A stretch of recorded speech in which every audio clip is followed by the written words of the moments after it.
Hello everyone, welcome to the new video. Well, finally IBPS SO notification is out और इस video में मैं आपको बताऊंगा कि आप IBPS SO प्रीलिम्स को कैसे क्रैक कर सकते हो।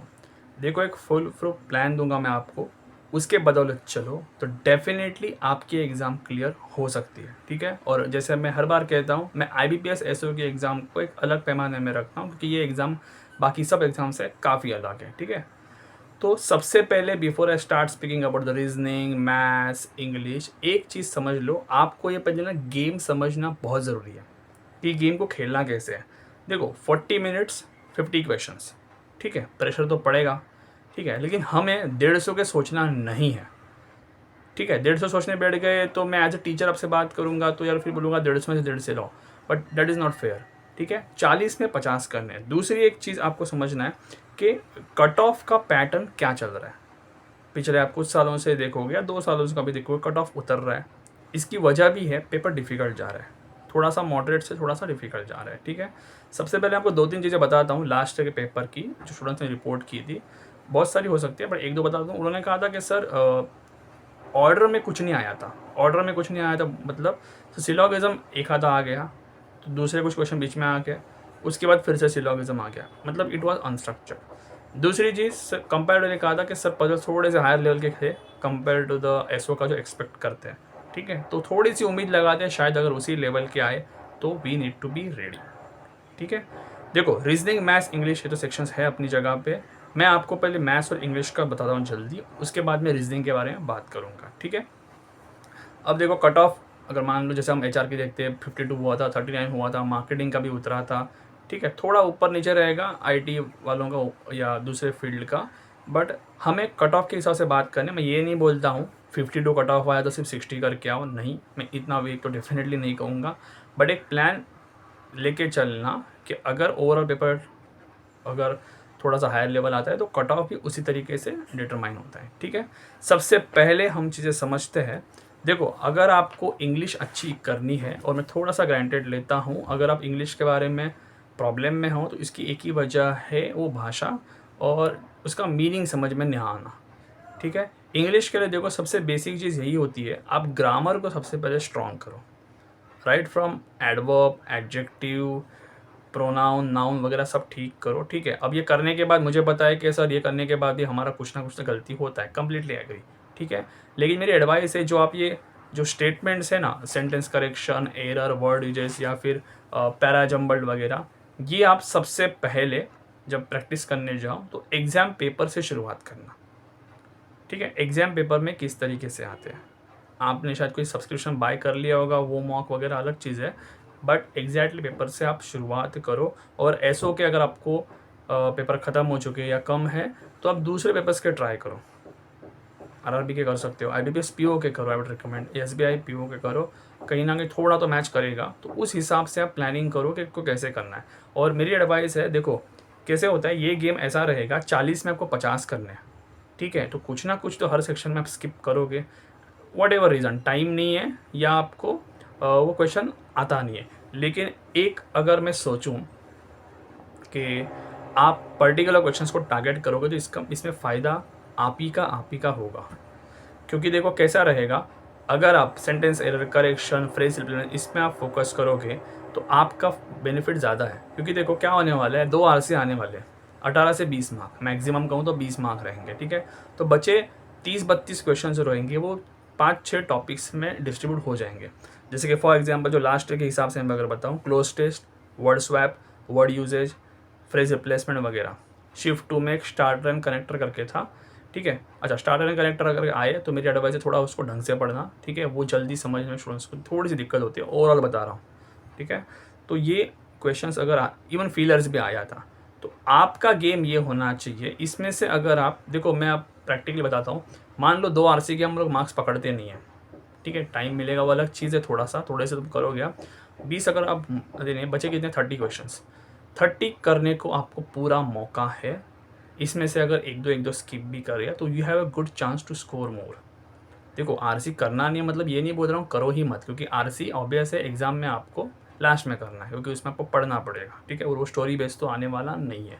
उसमें से आप सिमिलर अपोजिट डेफिनेटली कर सकते हो, अगर आपके रडार में आपके वो कैब में अगर वो है तो डेफिनेटली आप कर सकते हो, लेकिन आपका फोकस इन 30 क्वेश्चंस पे ज़्यादा रखना, ताकि आपका गेम यहाँ पे अगर सेट हो गया तो बेनिफिट है। और एसओ की एग्ज़ाम मुझे पसंद आने की सबसे बड़ी वजह यह है कि मेंस में जाके ये सब नहीं आएगा फिर से, तो ये क्वालिफाइंग ही है, आपको सिर्फ क्रैक करके निकल जाना है। तो कहीं ना कहीं आपको मेंस में सिर्फ एक 60 मार्क्स का पेपर जो भी आपका रहेगा, मार्केटिंग, एचआर, आईटी, राजभाषा अधिकारी या जो भी आपका रहेगा उसके हिसाब से ही चलेगा। तो इंग्लिश को मेरे हिसाब से इस तरीके से धीरे धीरे प्लान करो और एक एक टॉपिक्स को लाइन से करना, ठीक है। पैराजम्बल्ट को भी सेकंड लास्ट रखना, अगर क्वेश्चन में आता है तो सेकंड लास्ट रखो। एरर्स, फिलर्स, ठीक है, या फिर वर्ड यूजेज या फिर रिप्लेसमेंट, फ्रेज रिप्लेसमेंट, इनको प्रायोरिटी पे आप रखोगे, ठीक है। मैथ्स, अभी मैथ्स की बात करूँ, देखो मैथ्स में सबसे बड़ी दिक्कत की, इसको शॉर्ट में समझाता हूँ मैं। मैथ्स क्या है ना, आप चैप्टर सीख जाते हो, आपको टॉपिक आ जाता है, लेकिन आपको कम स्टेप में अगर नहीं आता है तो ये बड़ी प्रॉब्लम है। स्टूडेंट इस चीज़ को नज़रअंदाज करते हैं। देखो अगर मेरे को क्वेश्चन नहीं आ रहा है वो अलग चीज़ है, वो मुझे सीखना पड़ेगा, लेकिन मुझे क्वेश्चन आ रहा है लेकिन फिर भी टाइम नहीं मिला। इसकी वजह यह है कि हर बार मैं लेंदी स्टेप्स लिख रहा हूँ। हम लोग स्कूल में ये करते थे, क्यों करते थे? स्टेप्स के मार्क्स थे। अभी आपका रफ पेपर जाने वाला है डिब्बे में, कोई नहीं देखने वाला है, ठीक है। तो कहीं ना कहीं आपको ये चीज़ समझनी चाहिए, शॉर्ट करना सीखो स्टेप्स को, ठीक है। अगर 25% ऑफ 600 बोला, क्या आप ये मेंटली कर सकते हो? 25% ऑफ 600 में मुझे पता है हर बार इतना फेवर में नंबर नहीं आएगा, लेकिन जहाँ जहाँ पे पॉसिबल होगा वहाँ पे कोशिश करो। इसका फ़ायदा आपको डीआई में होगा, नंबर सीरीज़ में होगा, ठीक है। अगर क्वाड्रेटिक आया उसमें हो सकता है जहाँ पे आपको टेबल्स वगैरह की ज़रूरत पड़ेगी। और स्क्वायर, क्यूब, टेबल्स, ये आप कितने स्मार्टली अरेंज करते हो, पूरा मैथ्स इसी पे डिपेंड है, ठीक है। मैं मैथ्स का एक एग्रीगेट आपको ओवरऑल आइडिया देता हूँ। मैथ्स लास्ट टाइम देखो कैसे आया था कि missing number series 5, quadratic 5, line graph, tabular DI, caselet DI, ये 3 डीआई थे 15 मार्क्स के, 5-5-5, तो 25 हो गया। बाकी का अरिथमेटिक 25 था। शिफ्ट 2 में थोड़ा चेंज हुआ, अरिथमेटिक 25 का नहीं आया, 17 का आया। तो जो 8 मार्क का गैप गिरा उधर उन्होंने ना Q1 Q2 डाल दिया, एक अप्रॉक्सीमेशन डाल दिया, नंबर सीरीज मिसिंग की जगह पे रॉन्ग डाल दिया। चलो वो कंट्रोल तो आपका नहीं रहेगा, लेकिन एक आइडिया सोचो, अरिथमेटिक 20-25 का है। अभी अगर मान लो आपको सबसे बड़ी अगर टेंशन किसी चीज़ की होनी चाहिए, वेरी ऑनेस्टली मुझे लगता है वो अरिथमेटिक की होनी चाहिए, ठीक है। अरिथमेटिक में 20-25 स्कैटर्ड रहेगा 10-12 टॉपिक्स में, ठीक है। एक पल के लिए थोड़ा सा 25 मार्क को साइड ही कर दो, मान लो यही टॉप पेपर आया, अभी आपके पास पूरे 25 है। अभी आप अपने आप से पूछो, क्या आप में वो 25 में से 25 निकालने के गट्स है? 40 मिनट है आपके पास, मैंने सिर्फ 25 बोले, ठीक है। और yes, many of you will do this particular 5 mark का स्टफ। उसके बाद जब टाइम मिले तो कुछ टॉपिक सिर्फ याद रखो, एवरेज, रेशो, परसेंटेज, ठीक है। इसके अलावा एक मेंशनेशन का क्वेश्चन आया तो, और इसके बाद मैं आप पे छोड़ता हूँ कि आपकी किस टॉपिक में महारत है। देखो पूरे अगर मैंने 50 बता दिए तो वो फेयर भी नहीं होगा, क्या उसके बाद ये करो, क्योंकि टाइम भी मुझे पता है चलते रहता है, ठीक है। बट ऑर्डर ये रखना, अरिथमेटिक का एक चीज़ क्या होगा, वो एक साथ 25 नहीं लाइन से शुरू होगा। पहले 3 शुरू होंगे, मैं स्किप करूँगा, चौथे पे आया लाइन ग्राफ का दिया है, मैं सॉल्व करूँगा, like that it will go.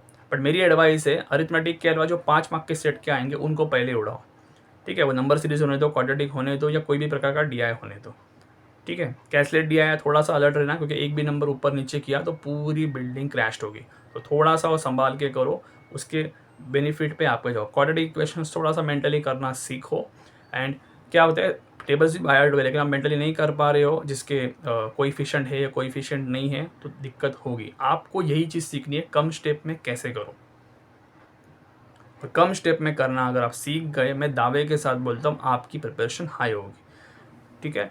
तो मैंने क्या कहा, अरिथमेटिक के 25 काउंट नहीं किया, मैं ये नहीं बोला करो ही मत, प्रायोरिटी में मत करना, ठीक है, क्योंकि वो स्कैटर्ड रहेंगे, कोई कंपाउंड इंटरेस्ट होगा, कोई टाइम है, और इसमें हर स्टूडेंट्स का प्लस माइनस होता है कि मेरे को ये टॉपिक अच्छे से नहीं आता, मेरे को वो नहीं आता, तो वो बाकी के चैप्टर्स में आपकी स्ट्रेंथ पे छोड़ता हूँ, क्योंकि मैंने सारे ईजी बोल दिया तो मैंने बोला वो बीइंग अ टीचर वो भी सही नहीं होगा, ठीक है।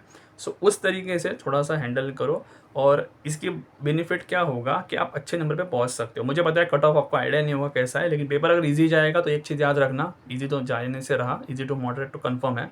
अब मॉडरेट में कौन सा पार्ट डिफिकल्ट आता है वो देखना दिलचस्प होगा, कि रीजनिंग के पजल्स करेंगे या मैथ्स के डीआई करेंगे। बट एक चीज़ याद रखो, आपके आइटम आपको ऐसे रखने हैं कि आपको, मेरी एडवाइस है, रीजनिंग मैथ्स को 100% रखो, 100% एरर फ्री रखोगे, आपका ही बेनिफिट होगा, ठीक है। अब रीजनिंग की ओर बढ़ते। रीजनिंग में देखो, मैं आइडिया देता हूँ। बॉक्स पजल था, एक सर्कुलर था, एक अनसर्टन पजल था, एक कलर बेस का कोई रैंकिंग पजल था। ये 4 हो गए। हाँ, एक चीज़ याद रखना, डेटा सफिशिएंसी क्वेश्चन लगभग क्वेश्चन कन्फर्म 4 to 5 मार्क्स का आएगा ही आएगा। देन फॉलोड बाय वही सब टॉपिक है, इनइक्वालिटी, कोडिंग, डायरेक्शन, सिलोगिज्म, मिल के। हाँ, मिसलेनियस 7-8 मार्क का था। मिसलेनियस में वो स्टेटमेंट वाले चैप्टर जो लेंदी रहते वो है। अभी मैंने हर सेक्शन में मैं आपको कुछ इग्नोर करने को कर रहा हूँ ना, प्रायोरिटी बेसिस पे, जैसे आरसी का, इसमें अरिथमेटिक का। अब रीजनिंग में मान लो मैंने मिसलेनियस कह रहा हूँ 7-8, चलो 8 ही पकड़ लो, तो 41 या 42 मार्क्स आपके रहेंगे पीछे। इसमें 4 पजल आएंगे, मतलब फिर से आधा पेपर उसी में है। अब बचे 20-22 क्वेश्चन में स्कैटर्ड है। देखो, इस तरीके से प्लान करो कि मैं दावे के साथ बोलता हूँ आपका टाइम निकल सकता है। ठीक है, आपको जो सबसे बड़ा वरी है टाइम फैक्टर, उसके लिए मैं आपको 2-3 चीज़ें बताता हूँ, वो लिख लो या पॉज कर करके वो नोट डाउन कर लेना बाद में। देखो, डेली के 5 पजल्स करो, डेली के 5 पजल्स, और डीआई के लिए डेली के 5 डीआई। ठीक है, इसमें आप दूसरे तरीके से भी कर सकते हो। अगर आप नौसिखिए हो, अभी अभी पढ़ रहे हो, या आप ऐसी टेक्निक इस्तेमाल करना चाहते हो, एक पजल के टाइप को 2-3 दिन करो, उसको वाइंड अप करो, move on to next puzzle. ऐसे कर करके जब आप आगे बढ़ोगे तो आपकी पजल और सेटिंग अरेंजमेंट वाइज मास्टरी होगी। ठीक है, और इसमें मैं एक रिकमेंड करता हूँ, एसओ के अगर आपको नहीं मिल रहे तो पीओ लेवल के सॉल्व करना, किसी भी एग्ज़ाम के पीओ लेवल के। ठीक है, क्लर्क और असिस्टेंट के अगर सॉल्व कर रहे हो फॉर एसओ एग्ज़ाम, क्लर्क और असिस्टेंट के कम से कम प्री लेवल के तो मत सॉल्व करो। ठीक है, करना ही है तो मेंस लेवल के करो, वरना पीओ लेवल दोनों तरफ से अच्छा रहेगा। ठीक है, एकदम मैच तो नहीं कह सकता मैं, लेकिन वो लेवल डेफिनेटली अच्छा रहेगा, ताकि आप अगर कोई सरप्राइज पैकेज आता है जो लास्ट टाइम हुआ था, तो उसके लिए थोड़ा तो तैयार रहो, क्योंकि आधा पेपर रीजनिंग का आपका इसी में ऑलमोस्ट डन है। ठीक है, डेटा सफिशिएंसी मैंने कहा मोस्टली ये श्योर क्वेश्चन है, 3-4 तो आएंगे। इसके आप डेली 2 सेट करना। डेली 2 सेट का मतलब ये हुआ 5-5 क्वेश्चन, हाँ, तो 10 क्वेश्चन मतलब डेली करो, क्योंकि ये लगभग कन्फर्म है। इनइक्वालिटी के लिए मैं ऐसा पैटर्न बताता हूँ जो कोई टीचर कभी बताएगा नहीं, क्योंकि क्या होता है, इसके आखिर में मैं आपको समझाता हूँ। इनइक्वालिटी देखो, डेली के 15 करो, 7 दिन करो, सो 15 7 सा कितना 105 हो गए। 105 होने के बाद इनइक्वालिटी को बंद कर दो। जैसे मैंने कहा था, कोई टीचर बोलेगा नहीं बंद कर दो, पर बंद कर दो, कि क्या होता है, इनइक्वालिटी में ज़्यादा वेरिएशंस है नहीं, इसलिए मैंने बोला उसकी उतनी अहमियत करो, उसके बाद बंद कर दो। उसके बाद कुछ दिनों बाद देख लेना, बट डेली मत करना। ठीक है, 105 में देख लो आपका स्कोर कितना होता है, वो आइदर और वाले केसेस। ठीक है, उसके 2 टाइप्स है, उसके हिसाब से आप अरेंज करो। देन सिलोगिज्म डेली के 15 करो, मेरी रिकमेंडेशन है। डेली के अगर 15 करोगे और 1 महीने बाद अपना एनालिसिस खुद करो। सिलोगिज्म को मैं जल्दी बंद करने को नहीं कहूँगा, 1 महीने बाद देखना कितने आप कहाँ पे खड़े हो, क्योंकि अगर आप 15 करते हो तो it goes to 450 around in a month. उसके बाद आइडिया करो, और सिलोगिज्म के लिए आप किसी भी लेवल की सॉल्व कर सकते हो, डजंट मैटर। ठीक है, पीओ लेवल हो, क्लर्क लेवल हो, पर अब हम ऐसे बात करेंगे, ओनली अ फ्यू वाले थोड़े से ज़्यादा रखना, क्योंकि ओनली अ फ्यू के आने के चांसेस रहेंगे डेफिनेटली, तो उसके अकॉर्डिंगली आप प्रैक्टिस करना। देन डायरेक्शंस के डेली 2-3 करो। एंड डायरेक्शंस की मेरी एडवाइस है, आरआरबी के जो एग्जाम्स रहते हैं ना, क्लर्क, पीओ के मेंस लेवल, इसके डायरेक्शंस के मेंस लेवल के सॉल्व किया करो। टाइप बताओ कैसे रहता है, कि बोला ए गया, ए ने यहाँ से शुरू किया, नॉर्थ ईस्ट वेस्ट साउथ यहाँ तक पहुँच गया। फिर दूसरा पैरा देके बोलेंगे बी यहाँ पे गया ईस्ट वेस्ट साउथ, वो जहाँ पे ए पहुँचा था उसके एंड में पहुँच गया, मतलब पहुँचाएंगे दोनों एक ही तरीके से। ये वाले क्यों बता रहा हूँ, इसमें थोड़ा सा आपको ध्यान से बनाना पड़ता है, बन जरूर जाता है पर थोड़ा सा लेंदी है, और ये मेंस में आता है, तो वो पेपर में आपको ज़्यादा अच्छे से मिलेगा। कहना क्या चाहता हूँ, मैं आपको ये वाला प्रिपरेशन रखना चाहता हूँ, ताकि आप उस हिसाब से प्लान करोगे, it will beneficial for you. Then Chinese coding I would recommend, क्योंकि ये एक सेट नॉर्मल वाला करना जिसमें कॉमन होता है, और एक मेंस लेवल करो जिसमें कॉमन नहीं होता है। ठीक है, दोनों तरीके से हैंडल करो, तो कोई भी सूरत में आए तो यू विल बी रेडी। और मिसलेनियस का तो मैं एक ही कहूँगा, प्रैक्टिस तो मैं सारी चीज़ों की बोल सकता हूँ, लेकिन मैंने सारी चीज़ें बोली नहीं, अगर आप ध्यान दो तो। मिसलेनियस का मैं एक ही चीज़ बोलूँगा, डिपेंड मत रहना। प्रैक्टिस आपकी ठीक है, अच्छी रहेगी, आपको कोर्स ऑफ एक्शन जमता होगा, स्टेटमेंट आर्गुमेंट जमता होगा, कंक्लूजन अजम्पशंस वगैरह जमते होंगे, लेकिन डिपेंड मत रहो, क्योंकि याद रखो वो वाले चैप्टर सॉल्व करने के लिए पढ़ना पड़ता है। पढ़ने के बाद आप ऑप्शंस पढ़ते हो, फिर आपको बोलेंगे व्हाट कैन बी इन्फर्ड। अगर आप श्योर नहीं हो तो आपका वो मिनट भी जाएगा। इसलिए मैं ऐसा बंदा हूँ रीजनिंग में कम से कम, कि मैं सॉल्विंग वाले पे ज़्यादा भरोसा रखता हूँ, कि जिसमें मेरा पेन उड़ जाए और मैं अपने हिसाब से सॉल्व करूँ। ठीक है, और बिजनेस समझना और स्टेटमेंट वाले चैप्टर पढ़ने के लिए आपको स्टेटमेंट्स या फिर पैसेज पढ़ना पड़ेगा, जिसका वेटेज 1 मार्क है। तो बिजनेस के हिसाब से सोचो ठीक है, कि आपको किस तरीके से पढ़ना है। देखो मैंने पूरा 50-50 बोला भी नहीं है आपको कि आपकी कट ऑफ वैसे भी उतनी नहीं है, बट हाँ, आपको डर तो लगा रहता है, मैं समझ में आता है। तो उस अकॉर्डिंगली प्रैक्टिस करो, 1 महीना तो देखो, आपकी प्रिपरेशन डेफ़िनिटली आगे बढ़ेगी, ठीक है। तो इस पे थोड़ा-सा वर्कआउट करना एंड कुछ प्रिपरेशंस के लिए आपको स्पीड के लिए थोड़ा-सा कुछ देखो, क्योंकि स्पीड के लिए आपको कुछ ना कुछ करना पड़ेगा। जैसे मैंने मैथ्स के लिए बताया, रीज़निंग के लिए जजमेंट अच्छी करो कि वन शॉट में पज़ल कैसे निकाले जाते हैं। अगर वन शॉट में निकालना सीख गए, मैं बोलता हूँ हर पज़ल नहीं जाता है, completely agree, but there are some things जहाँ पे आप जजमेंट कर सकते हो, जिसको मैं बोलता हूँ कि एग्ज़ामिनर सोचता कैसे है, ठीक है। जैसे अनसर्टेन निकल सकता है, मंथ वाला निकल सकता है, फ्लोर वाला निकल सकता है वन शॉट में। मतलब आप व्हाट आई बिलीव केसेस में न जाके एक्सेप्ट 1 और 2 टाइप आप उसकी उस तरह की प्रैक्टिस करो, ताकि आपका वक्त भी बचेगा और वो पज़ल ऐसा है, एक हो गया तो पूरे 5 जेब में। तो उस हिसाब से प्रैक्टिस करना, ठीक है। मैं इसके और भी वीडियोस लाऊंगा स्पेसिफिक टॉपिक्स के। फिलहाल इन चीज़ों पे काम करना शुरू कर दो, ठीक है। Thanks for watching, thank you.